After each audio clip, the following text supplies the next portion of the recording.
What up, player profiler faithful? It's Matty Kiwoom. Welcome to the latest episode of The Game Plan. Everybody here, please take a minute to subscribe to the Player Profiler YouTube channel, like this video, and go ahead and leave a few comments and let your boy know how he's handling madness.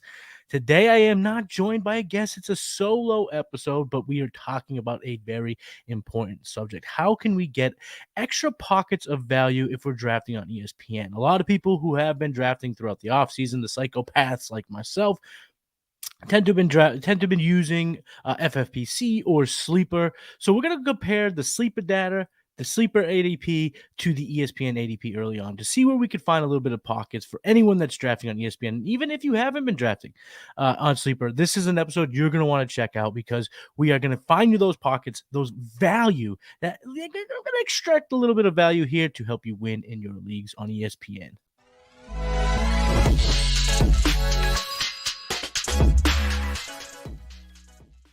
Like I said, today's episode is a solo one. It's been a while since I've been out here solo dolo talking to every one of the planners here. But next week we'll have some guests back, but it's just me today. And what we're going to talk about, as I just said, was ESPN value. Where can we find some when we're drafting on ESPN? You know, as the sport grows, the ESPN or as the fantasy football game grows, as dynasty leagues grow, best ball formats, all these things happen. Sleeper's growing with. We love Sleeper here at Player Profiler. In my opinion, it is the best platform to play fantasy football, whether it be dynasty, whether it be redraft, whether it be best ball, PPR, tight end premium, whatever you want. Sleeper is where you want to be. But the fact of the matter is a lot of people are still using ESPN. Lots and lots and lots of people are on ESPN. And if you're one of those people, we got a game plan. We got to work it out here so you can find some value, some of these players that might be going a little bit later on ESPN than they have been going on Sleeper so far this season. So I found this data over at Fantasy Pros. Shout out to Fantasy Pros. You know, Pat Fitzmaurice, Derek Brown, friends of the game plan, been on the show. So shout out to Fantasy Pros for having this data here. We're looking at Sleeper versus ESPN ADP. Where can we find pockets? And why is that valuable? Why is that exciting for us fantasy gamers? Because we can now game plan. If you are one to mock like I am, I love to run a whole bunch of mocks on all the different platforms that my leagues will be on to see how things go. If you're one like me, a psycho, like your brother here, Matty Kiwoom, you want to find out where you can push back, where you can sit back and let the draft come to you. Where can you pass on a player that might even come around or more and still be able to get them where you can maximize that roster and truly put together a team that's ready to smash in 2023. This is probably more so for our redraft listeners, our season leagues. You know, the draft season is among us. It is going to be, it's going to be here before you know it.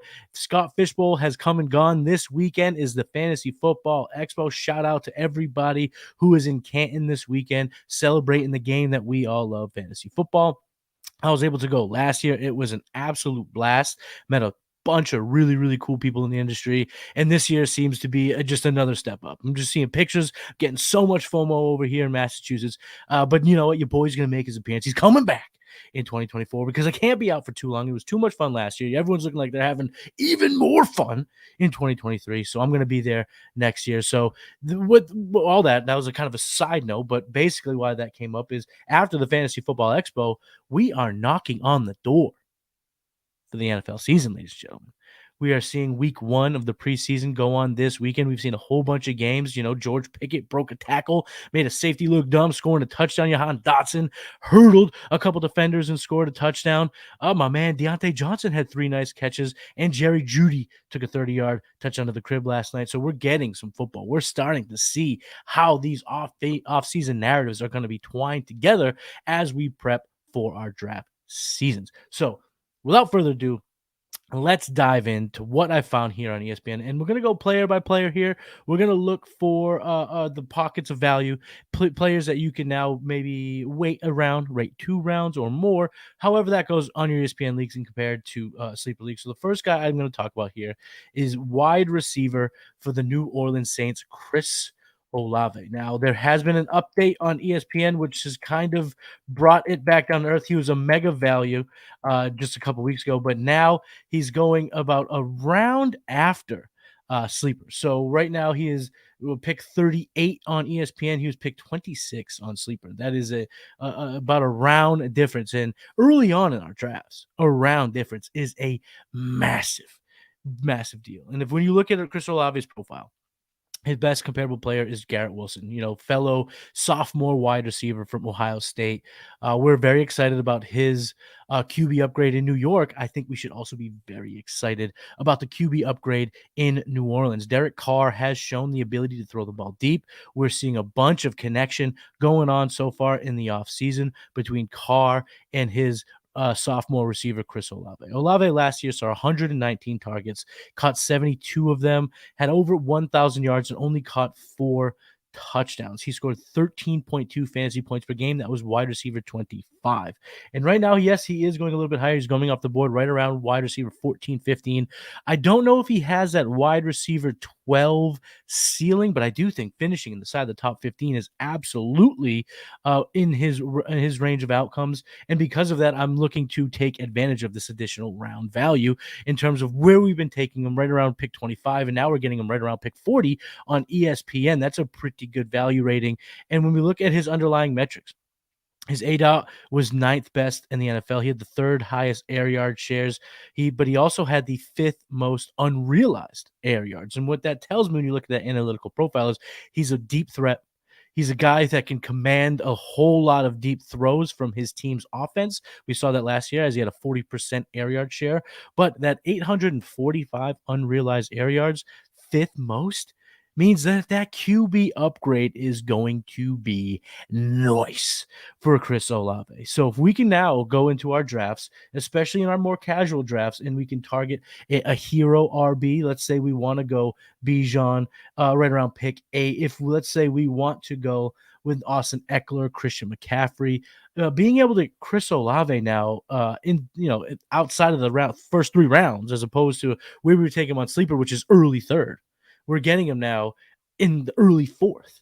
That's a huge difference. And if you have one of these early picks, you can go Christian McCaffrey, and then you can hit that bam, bam, and potentially come away with 2 stud receivers. One being, let's say you want to go with Devontae Adams, you want to go with CeeDee Lamb, whatever your flavor is there in the rounds 2 and 3. Having the ability to wait on Chris Olave as your number 2 or number 3 receiver is that's chef's kiss. So I love what we're seeing here in Chris Olave, but it seems to be that value is shrinking a bit. So the days of the Chris Olave value may be numbered. But right now, if your ESPN drafts are coming up, they will be getting faster and more furious as the weeks creep towards September. But right now, Chris Olave, that's somebody that I think you should be valuing or targeting, being a little bit aggressive because you get that extra pocket of value on ESPN. The next guy that I'm going to want to talk about is somebody who I love the player. I love the prospect. I think that this kid is supremely talented, and going into his 2nd year for the Seattle Seahawks, I was pretty excited for what kind of year he could put together. But I'm talking about Kenneth Walker. But the injury now, we haven't seen him really practice much. He has a groin injury. Pete Carroll's about the worst person that you can rely upon when it comes to coaches speak and injury updates. Zach Charbonnet was listed like he was out listed indefinitely by Pete Carroll, only to return just like 4 days later. Kenneth Walker, though, we have yet to see him come back. But if you in these leagues, let's just say in your ESPN leagues, the value that you're getting is easing the nervousness, I will say, in terms of that injury, because right now he's coming off the board on ESPN at pick 64, compared to where we were taking right around pick 38 on sleeper. So we're talking about a guy that's 2 rounds late. Yeah, my man in the chat here says he's got his blinders on for Walker. He thinks he shreds this year. I'm still kind of leaning on that. And then when you see the value that you're getting on ESPN, so if you have any of your drafts coming up on ESPN, being able to take Walker now, 2 rounds later is that's something that I think you can really build a winning roster around. He's going after what running backs like Aaron Jones, who I do like, Jahmyr Gibbs, Joe Mixon, Breece Hall, ETN, Najee Harris. Those players are obviously worthy of the ADP right now for different reasons. But Kenneth Walker was someone who was ahead of all of those. And now with the injury, it's getting baked into the price, and the price on ESPN it's still relatively juicy in my opinion. Because now, as opposed to having to take that swing, that risk early round 4 to potentially be your running back 1 or 2, it seemed to be a little bit more, let's call it daring. Let's call it stupid. Maybe I would go. Maybe that's a little extreme, but it still would be. It's more dangerous when you have to take them in round 4, gambling around other players who are healthy and have maybe not the same upside, but 80% of Kenneth Walker's upside. It makes it tough. But now here, 2 rounds later, at pick 64, we're talking about a guy you can get now in round 6, mid even round 6. He could potentially be your running back 3 that you've taken, and that just kind of insulates your risk because now you have 2 guys that you could start week in week out when he gets healthy. Because there's no indicators that this groin injury is going to be a season ender, a season derailer. It's something that he's just gonna have to come back from. Some things you have to get healthy from. So that's in my opinion. Someone I'm targeting. And Kenneth Walker, again, let's look at what he did last year. He was an absolute stud running the football. Underlying metrics, juke rate, top 12, breakaway run rate, top 8. He had the 3rd most breakaway runs as a whole in the league. He can create by himself. He was top 12 in yards created. This is a running back that I do believe that he doesn't need that receiving ceiling to cash in. And now you're getting him at running back 17. I think that this sky's the limit in terms of your team build if you get this extra pocket of value here on ESPN. So Kenneth Walker is somebody I'm kind of targeting, and even his handcuff here. If you believe in Zach Charbonnet, who had a couple catches in preseason game 1, he also is coming at a little bit of a value in comparing to ESPN or comparing sleeper ADP to ESPN. It's not as drastic, and we'll probably see Kenneth Walker's potentially grow, whereas Charbonnet's may shrink if this injury lag lingers on and Zach Charbonnet continues to be on the field. Because what we're seeing now is more of a trend around the NFL where teams are okay giving valuable members of their offense and defense playing time in the preseason to get them going, get them in the swing of things, and kind of limit what they do in any given game. But there's definitely going to be opportunities for Zach Charbonnet to shine on the field. Right now, he's coming off the board running back 38. Sleeper ADP has him right around pick 100, where ESPN has him at pick 150. So, I mean, if you want to put these two together, if you want to take the value on Kenneth Walker and then wait a little bit right around 150 on ESPN, get Zach Charbonnet and really kind of get that handcuff move. I don't really love handcuffing as a strategy. I like other handcuffs. I don't like to handcuff my own guys, but if you want to check some of that stuff out too, I did a video about my favorite handcuffs. Matty Kelly, the Podfather, just dropped his video on his favorite handcuffs. So we got a whole lot of handcuff stuff coming out here from Eat Player Profile that you definitely should check out. But if you want to partner those pockets of value, let's call it a little bit of a value marriage between the Seattle Seahawks running backs. That might be a pretty dang good strategy to go by. The next guy that I want to talk about here is probably my favorite value in terms of running backs when it comes to sleeper ADP to ESPN, and that's J.K. Dobbins. Right now, he's coming off the board around running back 26. You have to use a top 60 pick. He's coming off the board at 55 on sleeper, but on ESPN, you can wait right around pick 100, ladies and gents. 197. That's about a 3.5 round difference between the two platforms. A value rating right around 42 picks. Pretty good. We can't sit here and believe that J.K. Dobbins is going to hold out all season, right? There's a little bit of friction between him and the organization, but all reports that, not all reports, but if you want to trust your gut, my gut's saying that J.K. Dobbins is somebody that will be on the field. He will be a contributor in an offense that we're all pretty excited about, right? Todd Monken is in town, and J.K. Dobbins projects to be the lead back on this offense. And when you look at his depth chart, Gus Edwards, who else is out back there? Tyler Batty might still be there. I'm going to look into this because I don't believe that the Ravens depth chart really scares me all that much. They just brought in Melvin Gordon, who hasn't really been all that effective in a couple of years.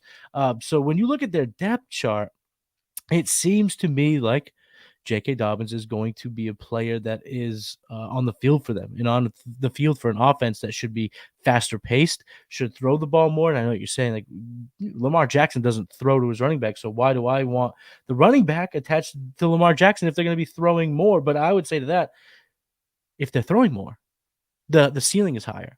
So the output of passing is going to be higher. And even if the target share doesn't soar through the moon, doesn't go through the stars for J.K. Dobbins, it could definitely increase to a point where you're very excited for an additional couple targets a game. And yeah, when I'm looking at this depth chart, Gus Edwards, Justice Hill, Melvin Gordon, Keaton Mitchell, I mean, there's a whole bunch of fine players. We'll call them former good players. Like I still love Gus Edwards as a handcuff because he has that ability to put up pretty decent numbers when you need him to. But J.K. Dobbins right here is my favorite value. And coming into the year, we're now 18 plus months removed from the ACL injury, which is a big deal. When we're tracking the ACL injuries, it's tough when that first year back. It's a lot of reason why we're kind of nervous about Javonte Williams. J.K. Dobbins, we did see why that was an issue last year. He started the first few games, was able to play. It wasn't really all that effective, was re-injured, had to miss most of the season because they probably rushed him back, in my opinion. But then he came, even when he probably wasn't 100% when he came back from injury, he was still pretty good, really, really efficient on the ground. And we're talking about a former 4.37 40 guy with a 96 percentile speed score. So we are talking about a good athletic running back. And I know that it's a smaller sample size because he did not play in a whole lot of games last year. Like I said, he only played in 8 games in 2022. Still had the third best breakaway run rate at 10%. He was very, very elusive. He had a very high juke rate. He was able to create a whole bunch of yards per touch, good true yards per carry metrics. So even though he wasn't at 100%, he was still absolutely effective. And in this improved offense, I want to get me some J.K. Dobbins. And on ESPN, if you're a little nervous, that 3.5 round discount, that's something that I definitely want to be a part of when it comes to J.K. Dobbins. So that's another guy that I'm targeting here in ESPN leagues, being able to make a potentially be running back depth here. Like I said, running back 26 coming off the board. The guy 20 running back 27 right after him, DeAndre Swift. There's a little bit of there's a little ping pong in action of whether it's Kenneth Gainwell, DeAndre Swift is running back you want. Matt Kelly talks about it a ton. He is, arbitrage to Kenneth Gainwell is the arbitrage to DeAndre Swift because he's going so much later, has similar skill sets, but I'm still a Swiftie. If you check out my latest video of players to target, I'm still targeting DeAndre Swift. So I'm going with DeAndre Swift for sure. But those two players are values on ESPN, and being able to get them right around, pick 100 for J.K. Dobbins. I love that value. So I'm targeting J.K. Dobbins in my ESPN drafts. Next player I'm going to talk about is a rookie wide receiver. Now, overall, there is a trend, I would say, that the rookies are drafted a little bit later on ESPN than Sleeper. There is some explanation to that. I mean, there are more sharp drafters typically on Sleeper. There are a lot more dynasty drafting on Sleeper. So obviously the younger players will be drafted a little bit more aggressively. People tend to like that value. But ESPN, every single year, if you draft on ESPN, you know this. There are chances for you to get a really, really, really good players, especially those young ones late. And Jordan Addison is one of them this year. You have to use the 83rd pick to get him on Sleeper, but on ESPN you can get him at 109. So it's about a two round difference. You can get him like 2 rounds later on ESPN right now. And we saw what this kid's skill set is here in week 1 of the preseason. I know it was called an incomplete pass, but no one's going to hoot and holler over a completion in the preseason, where if this was a regular season, they're challenging that, they're winning that, and Jordan Addison makes one of the best catches of the preseason with that toe drag. And when we look at players with that ability, the ability to toe drag Tony, Antonio Brown, those type of guys thrive in the NFL. Those guys that can make those really difficult catches on the sidelines. We know Jordan Addison can win all over the field. We know that Jordan Addison is in an offense that is going to be an absolute barn burner of an offense. I've talked about it ad nauseum because of my love for Kirk Cousins this year. And he's going to slide right into that wide receiver 2 role in Minnesota. And that's a role that was formerly filled by Adam Thielen. Thielen is now in Carolina. And with his departure, leaves over 100 targets. 107 targets has now been vacated. And I don't see why Jordan Addison can't get every single one of them. I don't see why Jordan Addison can't get that and more, given his ability to get open a little bit better than Adam Thielen can at this point in his career. So Jordan Addison is a player that I like. Jordan Addison is a player that I like even without this extra pocket of value. But this value here that I'm getting on ESPN is turning my team now into a truly dangerous weapon, because the upside for Jordan Addison is through the roof. He's going to be playing in an offense, like I said, that throws the ball a ton. He's going to be playing in an offense that has a good schedule for fantasy gamer. They play 11 indoor games. They travel to some of the worst spots in terms of weather, Philadelphia, Chicago, to name a couple, before Halloween. They get the Kansas City Chiefs and the 49ers at home. Those are two of the tougher defenses that they'll face. Having that home cooking obviously helps. So there's just going to be a lot of things going right, I think, for this offense. And now there's no Dalvin Cook, which just, again, smells more and more and more passing. So Jordan Addison, get him in your team here. He's best comparable player on player profile to Deontay Johnson. And believe me, if you could put Justin Jefferson and Deontay Johnson on the same team, I think most of us would be pretty happy about that wide receiver 1 and 2 combo. So Jordan Addison, the rookie, you get a little bit of that discount because ESPN does tend to push down the ADP of rookies. The casual gamers kind of wait on the rookies, and we see that in the ADP data that we're breaking down here today. So Jordan Addison, being able to get him 2 rounds late, is a player that I'm absolutely targeting. This next guy is the value is too tantalizing. I will say this. The risk is through the roof. This player is made of glass. I'm talking about Kadarius Toney, wide receiver for the Kansas City Chiefs. He had a procedure on his knee. They're saying he'll be ready for week 1. Jordan shrug emoji. I don't know. We don't know if he's going to be back week 1. They say he is. We can't believe it. But being able to take Kadarius Toney almost 6 rounds later on ESPN does provide a little bit of, it's enticing, right? I mean, we have to use a top 100 pick on Sleeper, but we don't have to take Kadarius Toney on ESPN until 163. So we're talking about just a bench piece here. We're talking about a player you can just throw on your bench, and if you have to cut him, you're cutting a guy that you took after 150, after 160. If this continues, you mean we're going to see this continue to grow out, because he's hurt. He's not going to be back all preseason. But again, 25 years old, and I know it's one thing.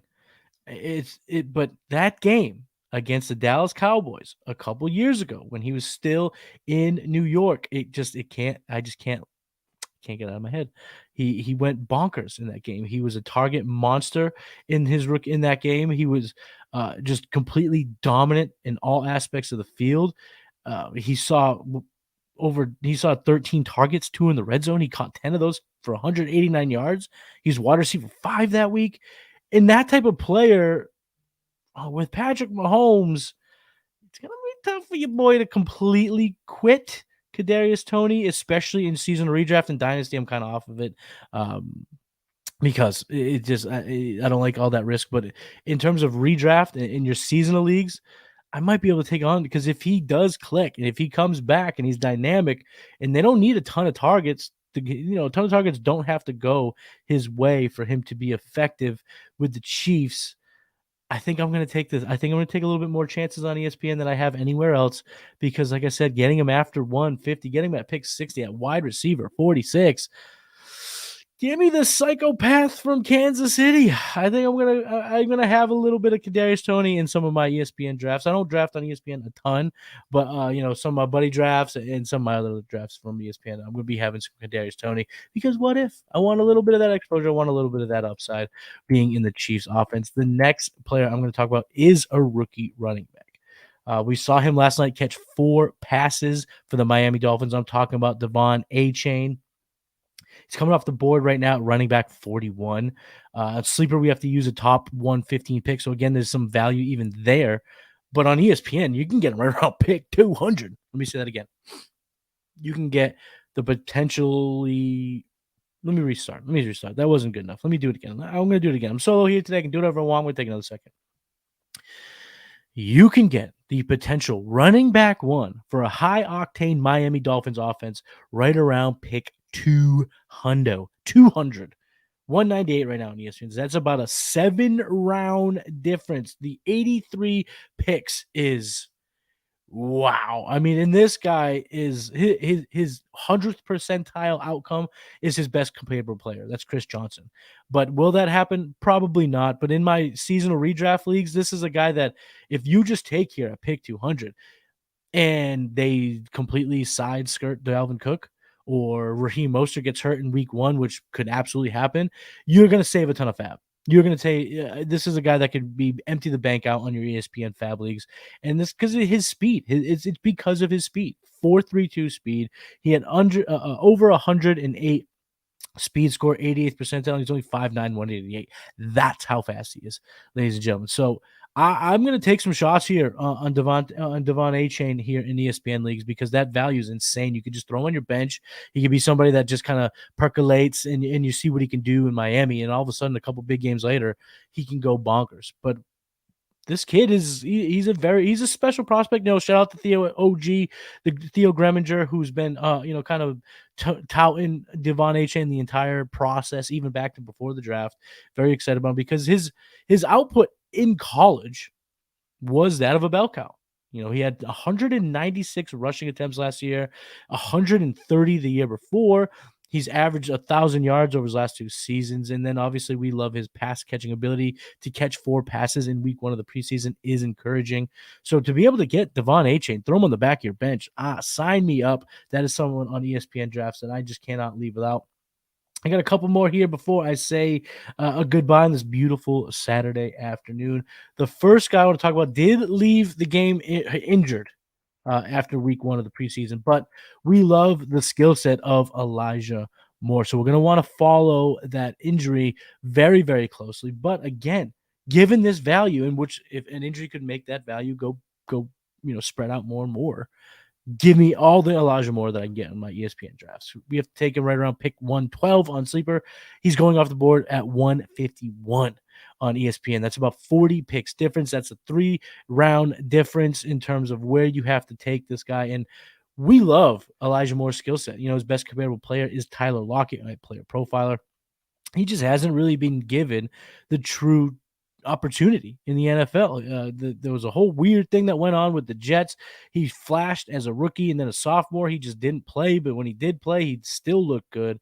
But now, he's on the Cleveland Browns. The Cleveland Browns used a day 2 pick to bring him aboard, and the Browns have just been talking to us. The franchise speak out of Cleveland is crazy. It's deafening. They are going to throw the ball a ton. They brought in Elijah Moore. They drafted Cedric Tillman. They did not bring in a pass-catching running back to replace Kareem Hunt.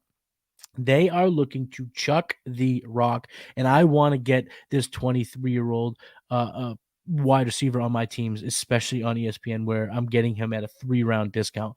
All of his metrics in terms of his workout metrics are pretty exciting, very agile, very fast. Has a pretty good catch radius for his size, only 5'9", 178. But being able to get him on the Browns this year, who projects to be a higher octane offense, certainly more of a passing offense, is something I'm definitely looking to attack. He's a top 100 pick on FFPC, which FFPC is pretty much where the sharpest drafters are drafting right now. So the fact that you're getting a 50-round or 50 pick difference from our current FFPC data to ESPN it's amazing. It's something that I'm definitely going to look to go ahead and take advantage of because Elijah Moore's upside in this offense in this division too. Let's talk about that division, the AFC North. They may have a whole lot more fantasy points than we ever thought that this division could. We're looking at a revamped and a more evolved offense in Baltimore. Obviously, Cincinnati is the class of the league in terms of offense, but the Browns look to be a whole lot more pass happy, and that will be more for scoring. And then obviously the Pittsburgh Steelers. We saw Kenny Pickett look really, really good in week 1 of the preseason. So this offense is looking to be very, very dangerous. So we want Elijah Moore for sure in all of our leagues. Now, before we get into the next guy, I want to hear about one of our sponsors here for FFPC. Hey, people always ask me, what's the World Series of Fantasy? What's the Super Bowl of Fantasy? And it's easy. It's the FFPC.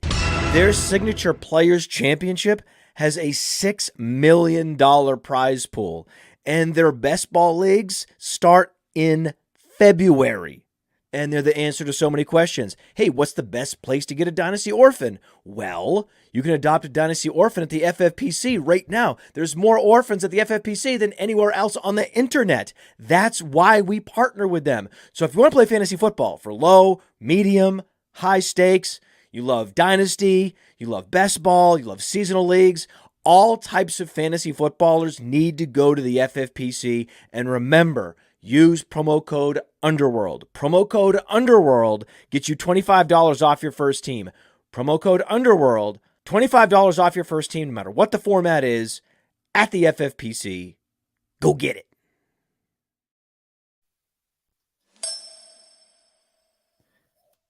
We're here on the Game Plan solo episode this week, and we're talking about value on ESPN drafts compared to some of the others. The next player that we're talking about here today that has a bit of value is someone who returned to the field this past week, a former first-round draft pick, someone that we're very excited about, and he was also very, very excited to return. Pictures surfaced on Twitter of him hugging the field, and that is Rashod Bateman, Shoddy B, coming in for his third season. We're hoping it's his healthiest yet because this guy has only played 18 games in his first two seasons in the NFL. But again, we're talking about Baltimore Ravens. We're talking about that offense being better. I talked, it was mentioned early in the show when we broke down J.K. Dobbins. We're hoping Todd Monken brings a higher paced, faster paced offense to this AFC North team, the Baltimore Ravens. We talked about it a minute ago when it comes to Elijah Moore, why we like players in this division more this year. So Rashod Bateman it falls into that. And the risk of Rashod Bateman is mitigated on ESPN because we have to use the top. He goes 135. Again, it's not super high on Sleeper itself, but on ESPN, folks, he's going after pick 220. Right now, his ADP on ESPN is 222, according to our ADP data that I grabbed from Fantasy Pros, which is an 87 pick value. 87 picks later, you can get him on ESPN. That's over a 7-round difference. I am taking a dart throw on Rashod Bateman on ESPN. How can you not?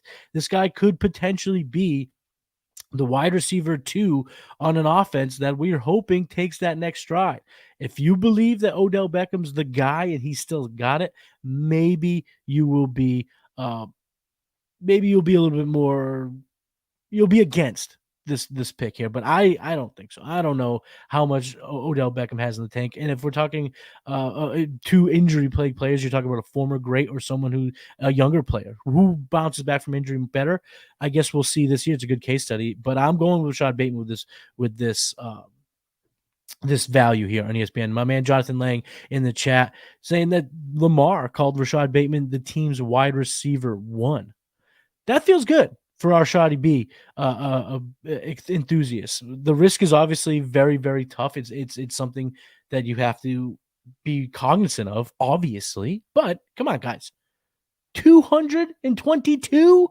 That's the pick you have to use on Rashod Bateman.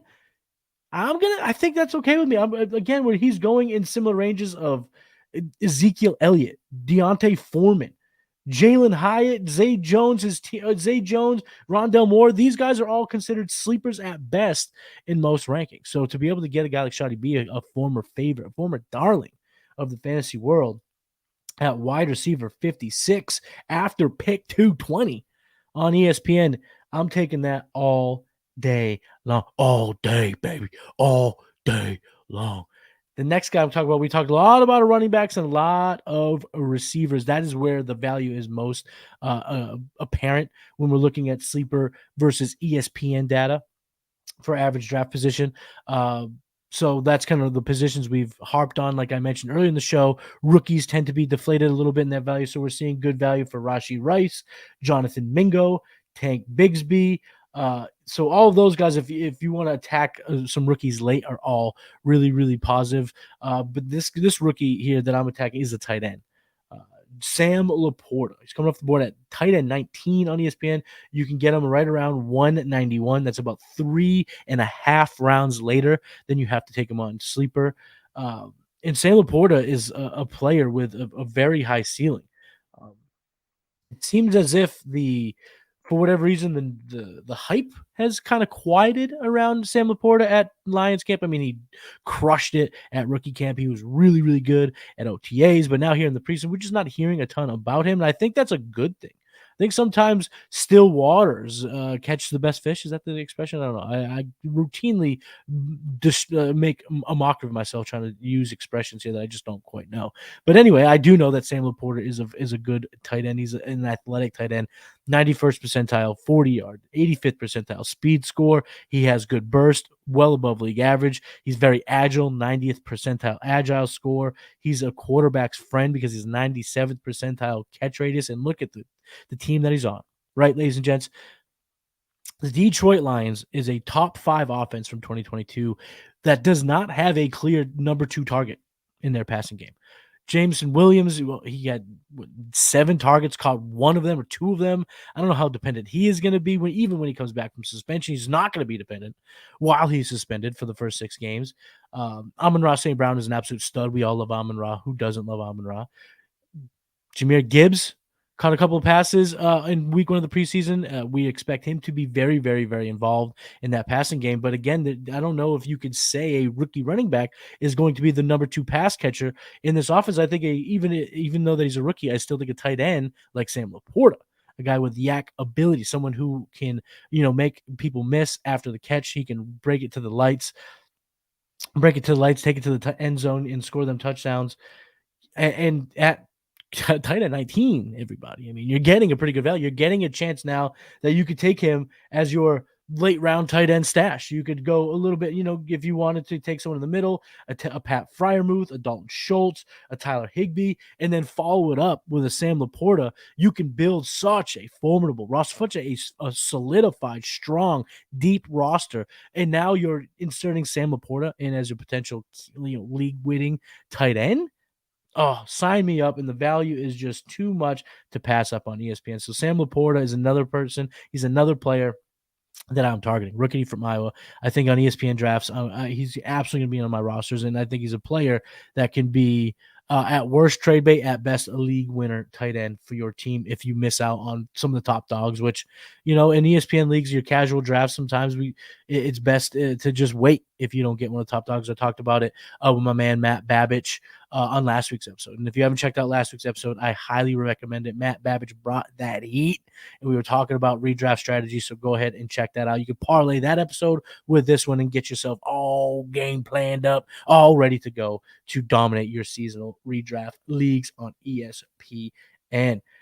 That's going to do it for today's episode. So we broke down a whole bunch of players that I'd really, really love on ESPN. We talked about Chris Olave, Ken Walker, J.K. Dobbins, Jordan Addison, Kadarius Toney, Devon Achane, Elijah Moore, Rashod Bateman, and Sam LaPorta. And like I said, on ESPN, you will find value in rookies. Roshan's going a hell of a lot later than he should be on ESPN. You can take these dart throws, these chances on younger players on ESPN and absolutely laugh your way all the way to the bank. Oh, shout out to you, Fantasy Dogs, saying good stuff, my man. Good stuff. Thank you for checking us out. And if you've been rocking with me all day, thank you so much. If you're checking out the podcast, again, thank you. As always, make sure you like this video.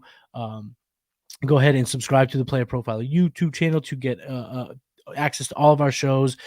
Memphis Young and Jerry Sinclair, the Dynasty Warzone, those guys are fantastic. I love it. I've been on their show a couple times. They're some of the best. So this is more of a redraft episode, but if you're still feeling that Dynasty talk, you want to get all the Dynasty talk that you can, head over to the Dynasty Warzone, check them out because they're some of the best in the business talking strategies. Memphis was on the show talking just how you can incorporate business theories and life theories into fantasy football. I mean, these guys are seriously some of the sharpest in the business. So check out the Dynasty Warzone, and that's why you subscribe to the Player Profile YouTube channel, like this video, like I mentioned, and go ahead and leave a comment if you like this episode and you want me to do one kind of breaking down ADP data for Yahoo leagues. Some of your leagues are on Yahoo.